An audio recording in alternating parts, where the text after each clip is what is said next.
Shalom à tous et à toutes. On va parler aujourd'hui de l'éducation des enfants. A-t-on le droit de s'énerver contre des enfants pour les éduquer? La Gemara les Dom Psachim, c'est page 113b. La Gemara dit que Hachem aime particulièrement 3 personnes.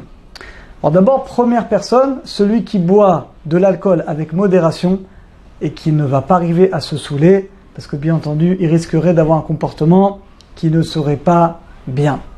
Deuxièmement, celui qui est indulgent. Il est indulgent, il passe, il juge positivement.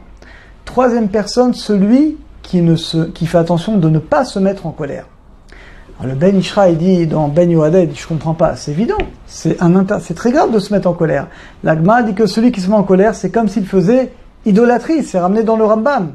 Alors quel est l'enseignement de cette Gemara? Nous dit l'auteur du Ben Ishra, même pour une mitzvah, il ne faut pas se mettre en colère. Par exemple, dit le Ben Ishraï, eh bien quelqu'un il va faire l'isa de réprimander. Il va aller voir des gens qui ont fait des choses vraiment pas belles et il va les réprimander pour les remettre dans le droit chemin. Il ne doit pas crier, il ne doit pas s'énerver, mais il doit le dire avec douceur, avec gentillesse. On a plus de chances de réussir. Si on parle aux gens de manière énervée, eh ben non seulement on ne va pas les rapprocher, mais on va les éloigner. Donc on leur parle, mais de manière positive, on les rapproche. Et là, on a une chance que la réprimande, elle va être écoutée, elle va être acceptée finalement par la personne. Donc a priori, d'après ce commentaire du Ben Ishraï, eh bien c'est pareil. Donc a priori, on ne peut pas, même pour une mitzvah, éduquer les enfants, on ne peut pas se mettre en colère. Néanmoins, il y a une autre Gemara dans Sanhedrin, page 103b. La Gemara dit qu'un rave, il doit mettre un petit peu de crainte sur ses élèves. Et c'est ramené dans le Rambam, dans les lois du Talmud Torah, de l'étude sur la Torah, dans le 4e chapitre, dit le Rambam, si un rave il voit que ses élèves ils sont paresseux, c'est pas qu'ils n'ont pas compris parce que c'est difficile, mais ils ne comprennent pas parce qu'ils travaillent pas assez, ils révisent pas, ils sont nonchalants, et le rave il voit que il y a un manque de respect pour la Torah. Eh bien, Maïmonide il dit que le rave a l'obligation de s'énerver contre ses élèves pour rehausser le respect de la Torah, leur dire mais vous vous rendez compte comment vous êtes paresseux, vous êtes nonchalants dans l'étude de la Torah. Donc il faut se mettre en colère contre eux pour les réveiller, leur faire prendre conscience finalement qu'ils ne se comportent pas bien dans la Torah, dans l'étude de la Torah ou dans d'autres comportements. Donc on voit des paroles de Maïmonide que des fois, oui, il y a une mitzvah de se mettre en colère. Et dans l'éducation des enfants, eh bien a priori c'est pareil. Donc a priori, si on se met en colère contre son enfant parce qu'il ne se comporte pas bien, que ce soit avec d'autres personnes, que ce soit dans l'étude de la Torah, que ce soit à l'école, bien si pour une mitzvah, donc ça va le réveiller, c'est bien. Néanmoins, le Rav Yosef, c'est dans Anatz et Savot, c'est dans son commentaire sur Pirkei Avot, il dit là-bas, il ramène une histoire extraordinaire sur le Rav Israël Salanter. Il dit qu'une fois, le Rav Israël Salanter, eh bien ses élèves n'étaient pas assez sérieux dans l'étude de la Torah. Et il a commencé à se lever, à crier contre eux, il les a réprimandés de manière sévère.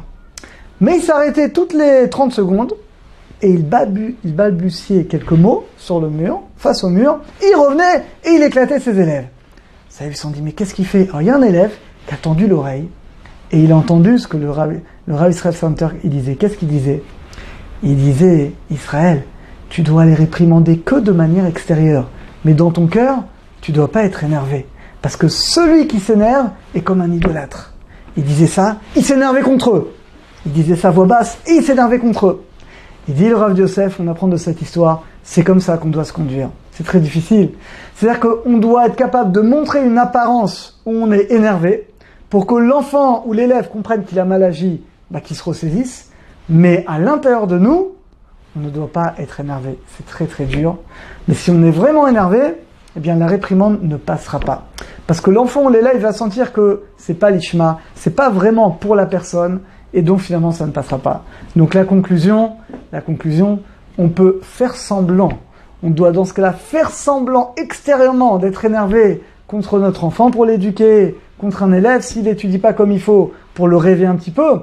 Mais nous, dans notre fort intérieur, on doit être calme, on doit être serein, et comme dit le Chafetz Chaim, le sage, il doit toujours s'habituer à dire des paroles douces, gentilles. Il a plus de chance de toucher le cœur de la personne qu'avec des paroles dures, ou en général, et encore plus dans notre génération, eh bien finalement on arrivera à l'opposé de ce qu'on voulait. Alors qu'on ait le mérite des Bezrat Hashem de toujours uniquement se mettre en colère quand il faut uniquement extérieurement, mais jamais intérieurement. À très bientôt à tous et à toutes.